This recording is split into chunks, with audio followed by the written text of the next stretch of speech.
Rail ভবনে দুর্নীতি দমন কমিশনের অভিযান চলছে। ২১,০০০ কোটি টাকার ডেমো ট্রেন সহ রেলের ৭ প্রকল্পের নথিপত্র যাচাই করতেই চলছে এই অভিযান। সেখানে আছেন সহকর্মী আজহার লিমন, যুক্ত হব তার সাথে। লিমন, জানাবেন কোনো অনিয়মের প্রমাণ এখনো পর্যন্ত পেয়েছে কিনা দুদক? সাফির, অভিযানটি এখনো চলছে। আমরা দেখলাম যে দুদকের দুই দলে একটি দলে আছে ৩ জন, আরেকটি দলে আছে ২ জন।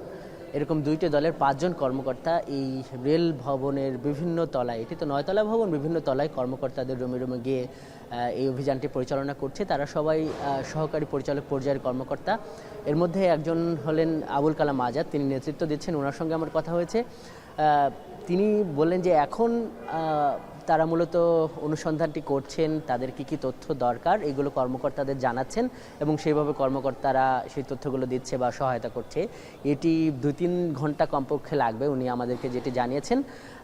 কিন্তু এখন পর্যন্ত যেই ক্লু বা যেই ধরনের সূত্র নিয়ে তারা এখানে এসেছেন সেই বিষয়ে দুর্নীতির অভিযোগ প্রমাণ হয়েছে কিনা, কতটা পাওয়া গেল এ বিষয়ে এখনও উনি জানাননি। তবে তিনি যেটি আমাকে জানিয়েছেন যে সবসময় তো এই রেলের বিভিন্ন প্রকল্পে দুর্নীতির অভিযোগ ছিল এবং সংবাদ হয়েছে।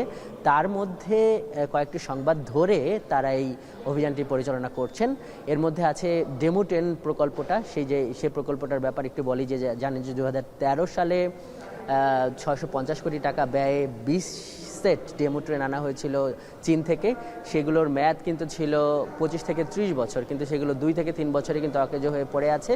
এবং সেইগুলোর যে প্রকল্পটার এত বড় একটা ব্যর্থতা, সেখানেও একটা লুটপাট হয়েছে, এই ধরনের একটা অভিযোগ ছিল। এবং এর পরে এটিকে আবার এই রক্ষণাবেক্ষণের জন্য অতিরিক্ত অর্থ ব্যয় হয়েছে, যেখানেও আসলে দুর্নীতির অভিযোগ আছে। এর বাইরে উনি বললেন যে লোকোমোটিভ আরও প্রায় ৬টি প্রকল্প আছে, সেইগুলোও তারা এরকম যাচাই বাছাই করে দেখছেন। আমরা যখন তার সঙ্গে কথা বললাম, দেখলাম যে তারা পদ্মা সেতু রেল লিঙ্ক প্রকল্প, সেখান থেকেও তারা বের হয়ে আসলো। সেখান থেকে আমরা হয়তো ধারণা করছি যে এই ৫ থেকে যে ৭টি প্রকল্পের নিয়ে তারা এখানে অভিযানটি চালাচ্ছে, এর মধ্যে পদ্মা সেতু রেল প্রকল্পও আছে।